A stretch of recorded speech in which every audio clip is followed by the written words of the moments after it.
Ndị be anyị ekeneni m unu n'ụbọchị nke taa. Anyị sị na ya dịrị ndị Igbo na mma. Dịka o si dị, ihe a bụ Igbo midia ka anyị si wee na-ewetara unu ya bụ nnukwu ozi dị oke mkpa gbasịta maka ana Igbo and Igbo community and ihe debe na Nigeria. Ya bụ ife ka anyị na-ewetara unu na Igbo midia. Dịka isi wee na-esole anyị, ọ bụ na nke a bụ ụbọchị izizi gị ị na-abịa n'ilu akwụkwọ na Igbo midia, kabaru ka i subscribe and turn on your notification ka ị lapụ miss any of our update dịka anyị na-etikwu ya n'ilu akwụkwọ kwa mgbe. Dịka o si dị, o nwere ya wetara n'ụbọchị nke taa gbasịta maka ka ya bụ ife si ada and gbasịta maka ka ya bụ ife si akpọtụ n'ala Igbo. Biko mma achọ ka ige ya bụ ife. Ihe a bụ Biafran Prime Minister MAZI Ekpa. O nwere ife okwu n'ilu akwụkwọ mma achọ ka unu ga-esi ya bụ ife ọ na-adọrọpụrụ anyị ifu nche n'ilu akwụkwọ gbasịta maka ihe ndị a niile okwu. Alright, over to you, sir. November convention. It is very important and imperative that we keep you updated every time when the opportunity calls. My fellow Biafrans, you must understand one thing which will become a norm as we go forward. Always remember, can you all hear me, Sonny? Yes, we can hear you, sir. Thank you. Yes. Always remember that Nigeria terrorist state came into being through conquest and the forceful imposition of foreign rule, which denied indigenous people the opportunity to negotiate and choose what they wanted in 1914. And it was called the amalgamation of Nigeria. Today, we are no longer comfortable in this amalgamation. We are no longer comfortable in this conquest. We are no longer comfortable in this injustice, in this faulty foundation. And we say it is time for redress. After decades. And of course, as we all know how government works all over the world from history, somebody have to rise up to brutally, ruthlessly resist them, especially when the government become evil, like Nigeria. Somebody have to get up and lead that change. And that's exactly what we are doing today. Like they have done it in America and other parts of the world. America took the bull by its horn in 1776 against the same people we are fighting today in Proce.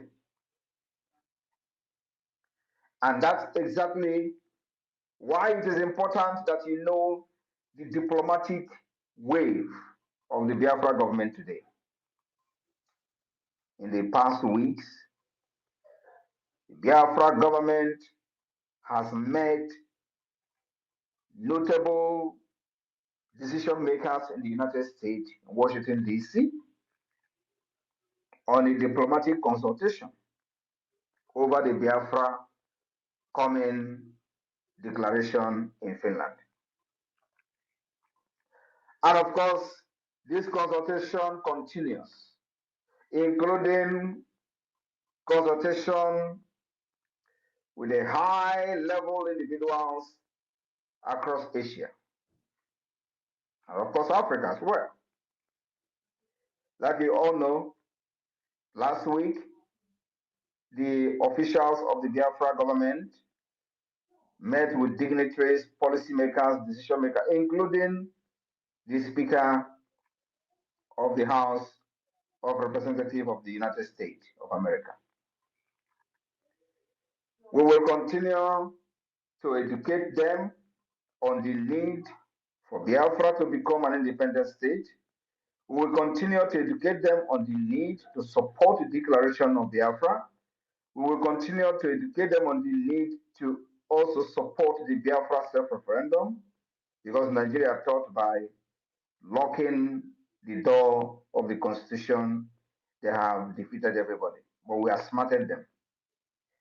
So this consultation will continue even after the declaration of the 2nd of December 2024, until those who have what it takes to pursue and support the recognition of Biafra will understand the need for them to do so.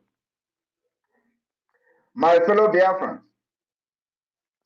I want you to understand one thing, that the civil disobedience that we have used for the past 3 years have yielded the exact and even more than the result we required and we expected from it.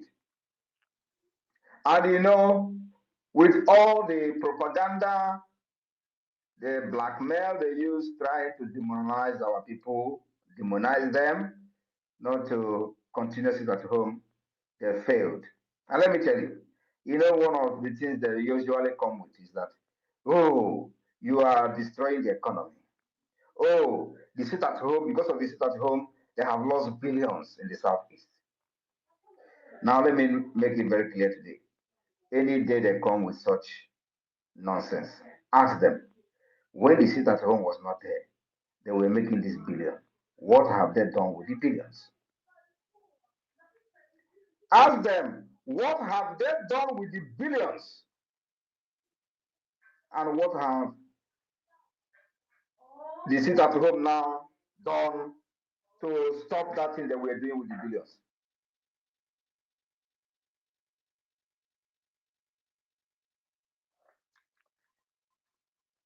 Ask them, what have they done when the sit at home was not there and they were generating these billions? Did they use it to build road? The answer is no. Did they use these billions to build hospital? The answer is no. Did they use this billion to build social amenity for you? The answer is no. Did they use this billion to give you national insurance scheme? The answer is no. Did they use this billion to give you free education?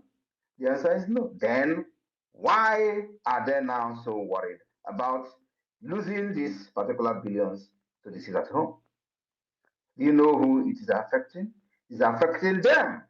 That billion they were looting is what they cannot loot again.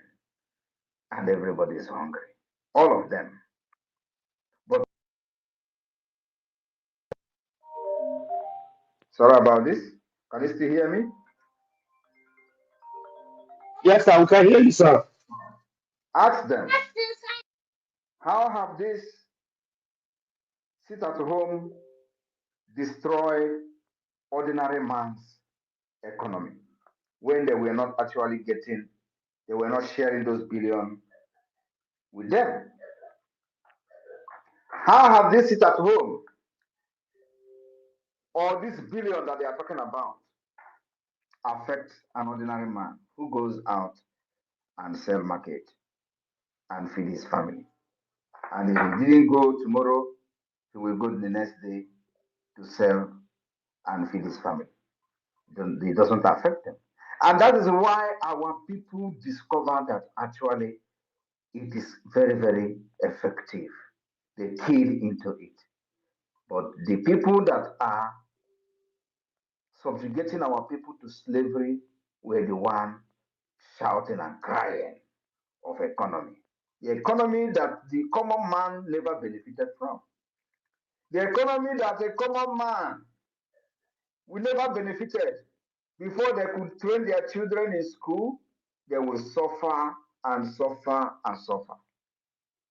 Why these people are making billions through the revenue that they generate from different states? Today, they are losing that revenue and they are crying of economy.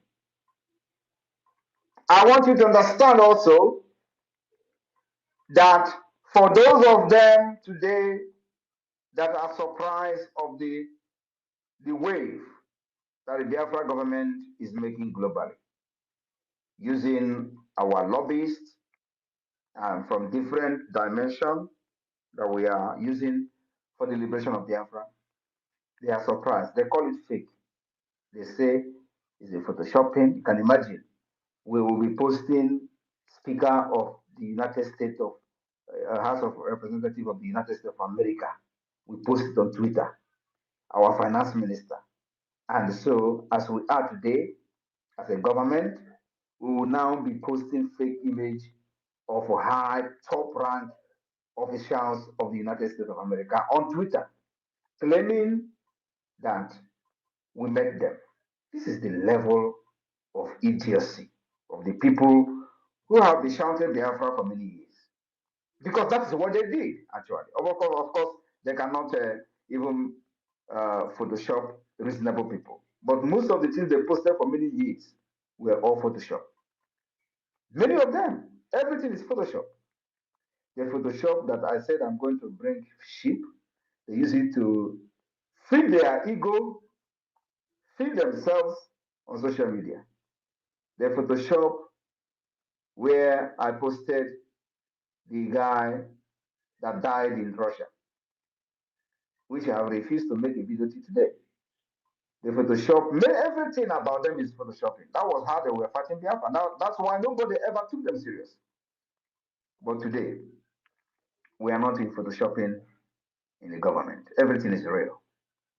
I went to the office of the president of Finland to submit a document. Then, that was like 2 years ago, they say it's fake.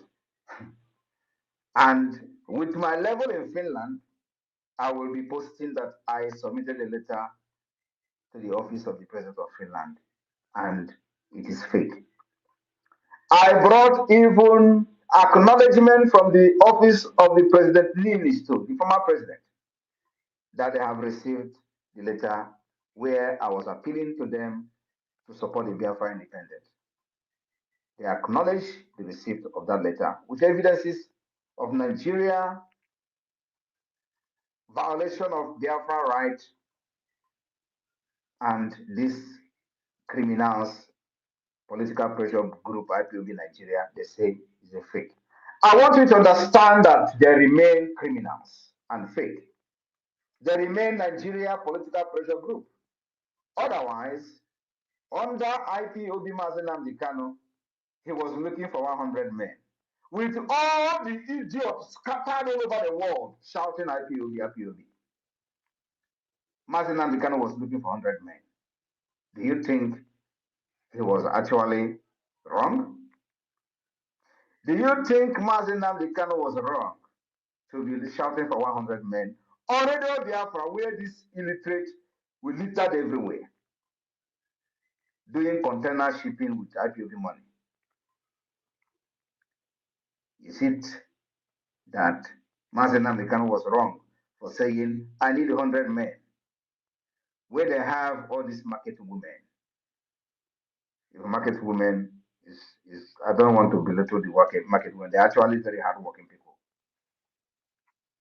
But today, when we say that we are not going to use lobbies, we're not going to waste money on lobbies, was when we do not have the foundation.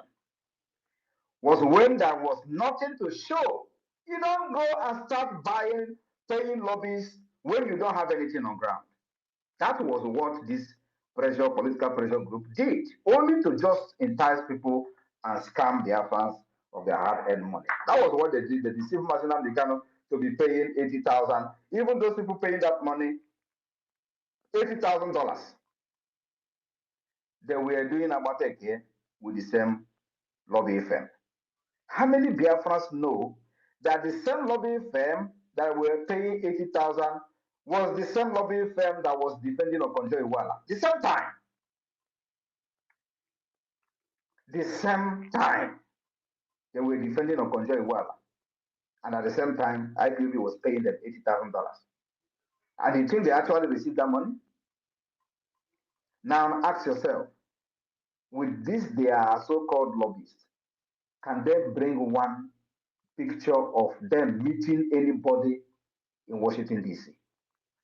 I want to share a story. The reason the $80,000 lobbying firm, whether they actually paid that money or not. The reason why that particular agreement was revoked was because of Okorafor, Uchenna. Uchenna Okorafor, the secretary to Onyendu, wanted to be part of the meeting of this lobbyist. And she participated in that meeting few times. Do you know who is the chairman of the lobbyists like representing IPOB? Do you know? Now let me tell you. The person who was in charge of the IPOB lobbying group is called Ogbuehi. Ogbuehi that doesn't know nothing in America. Ogbuehi was the one in charge of from the IPOB group. Ogbuehi was the one in charge telling the lobbyists that he is the representative of the IPOB. Uchenna Okorafor went to the meeting several times. Ogbuehi will sit there and say nothing. In fact, nothing was being said, nothing was being discussed. That Uchenna Okorafor wanted to raise an objection that this payment of $80,000 or whatever they were paid, that the money is being thrown into ocean. They started fighting her. This was happening, bam, and Onyendu was kidnapped. Now, Oyibo came on board. Giddy. He hired another one they call Allen White. We did the shambolic agreement. He started paying $60,000. In this time, I was the one preparing documents for Allen White.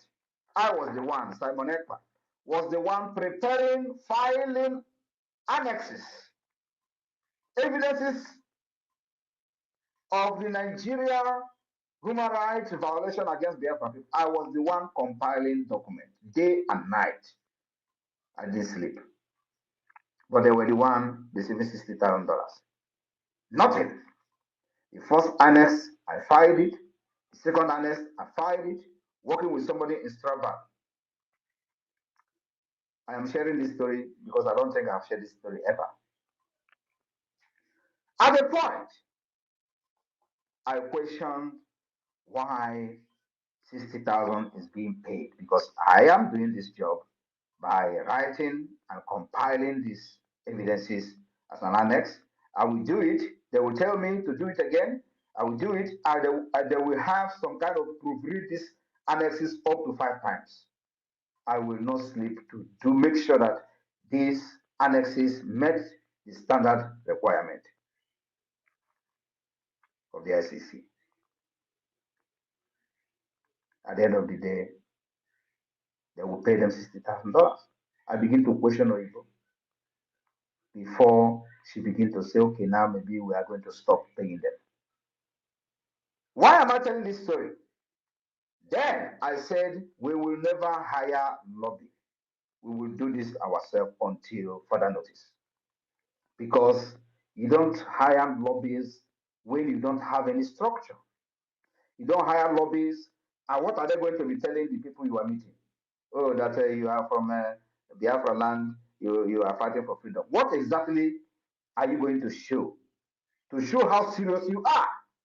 Discussing with the people, if you actually have the opportunity to meet the people, what are you going to present to them? That you are carrying flag on the street? Is that what you are going to present to them? Or that Nigeria is killing you? No! I know what I am doing. I have the template to get there.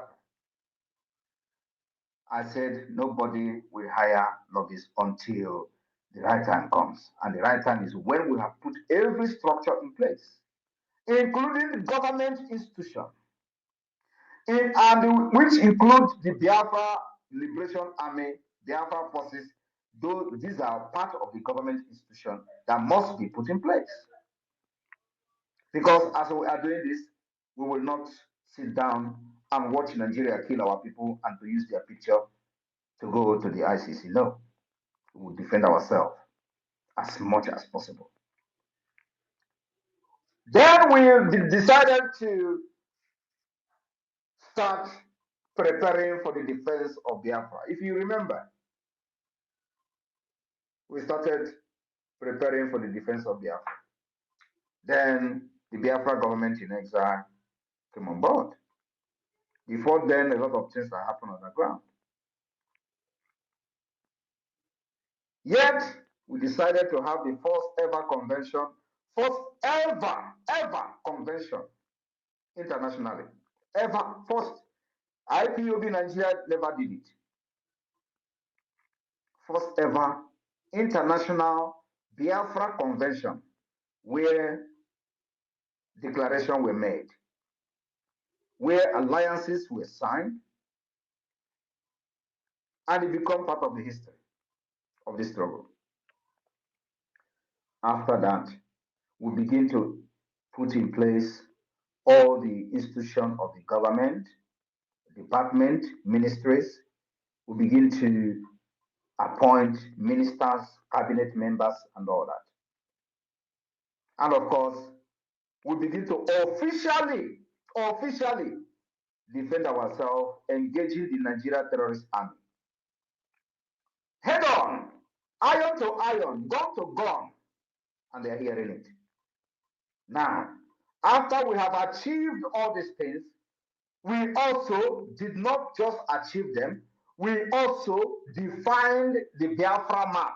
Because if you want to go and do lobby, the people that you are going to meet, if they're actually serious and real, they're first of all going to ask you, where is your map? That question that I've been asking all this while is actually the right question from the wrong people. Then we define our map. We did not just define our map, we also created the state. We allowed everybody on inside that map to define the boundaries of their state. And they did.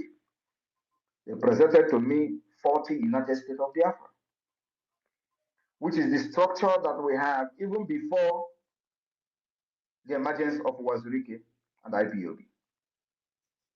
I resurrected the plan of Ojoko, which is not known by anybody.